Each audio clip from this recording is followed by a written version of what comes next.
Today, we're going to check out your 10 favorite watches from 2024. Maybe not you specifically, but you viewers as a whole. Now, we already went over my favorites from last year, and there'll be a link down below if you missed that. But I thought it'd also be fun to go over which of my reviews last year the most people were interested in, the ones that got viewed the most. As it kind of gives you an idea of where the community is as a whole. And I'm not going to go into as much detail with these watches as I did with my personal favorites, so this is going to be a shorter one. But let's get to it, and coming in at number 10 with almost 15,000 views is the smaller Orient Bambino, the 38mm version.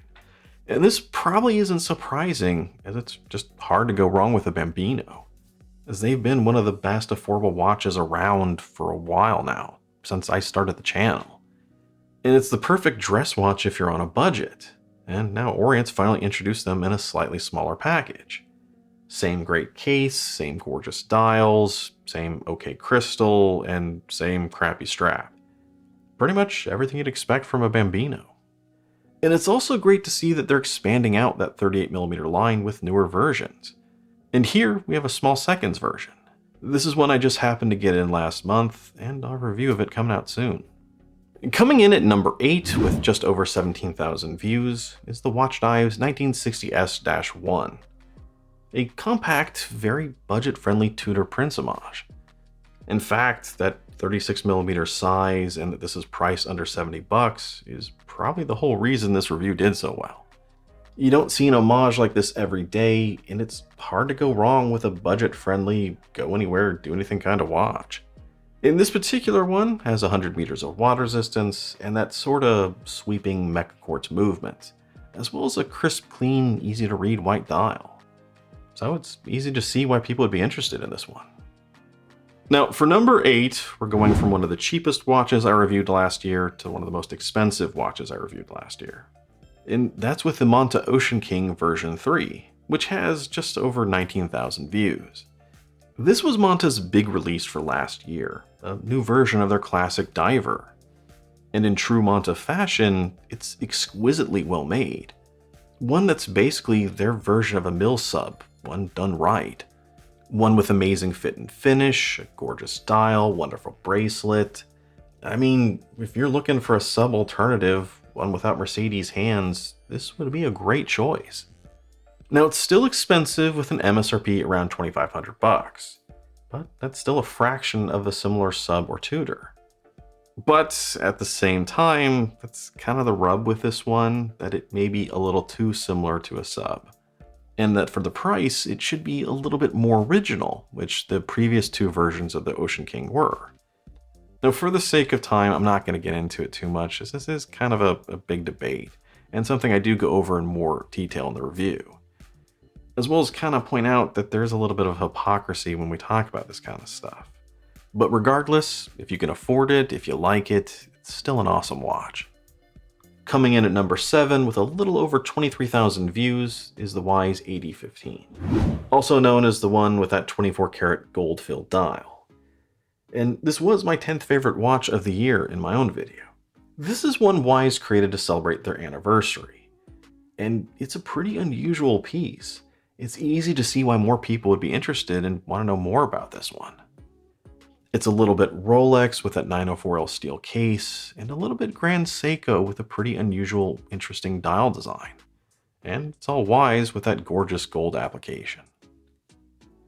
And for number 6, we also have another watch from Wise, one with just over 26,000 views.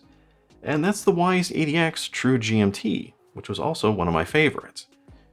Just like with a lot of their other watches, this dive-style GMT uses a well-made 904L steel case. It's just that this time, they paired it with Miyota's new 9075 True or Traveler's GMT movement, creating one of the best 9075 based microbrand watches out there, with a pretty original design. So if you're looking for one, it's one that's worth checking out. Now, at almost 31,000 views, we have the 5th popular watch from 2023, the smaller 36.5mm Citizen Promaster. Proving that people are interested in Citizen, they're interested in smaller watches, and they're especially interested in both. Now, this is basically a smaller version of Citizen's great eco-drive solar divers that have been around for like forever. So a lot of you are already familiar with those, and you got a pretty good idea what to expect with this one. And that's also why I was excited to check it out. It's that watch, just a bit smaller. And if you're someone who loves smaller watches and want an affordable diver, this is definitely one to check out. However, for me, it was just a tad too small, at least for this type of design. I just never really liked how it looked on my wrist.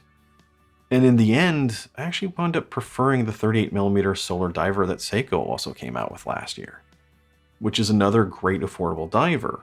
One that, believe it or not, actually has a sapphire crystal. But it is also one that didn't quite make it to this list, with only 12,000 views.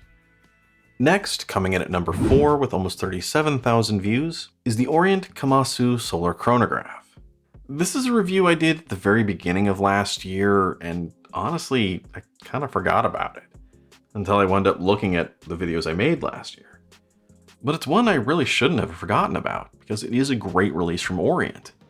One where they take the Kamasu style design and make a solar powered chrono out of it. Then throw that in a Panda colorway, and it's really hard to go wrong with this thing. With this Panda Fish, you got a tough and capable, good looking grab and go quartz watch for a pretty reasonable price. Now, at almost 38,000 views, we have the only San Martin on this list.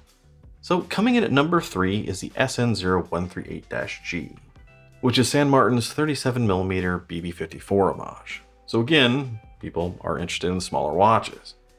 So given that size, and that the watch it's modeled after is pretty hot, and that it's a San Martin and a pretty good price, and it's not hard to see why this thing got so many views. Just like most of their watches, it's a great, well-made, great-looking homage. That's pretty much what San Martin does best. And this also goes to show just how much interest there is in the community in San Martin and homage watches, despite what some people say.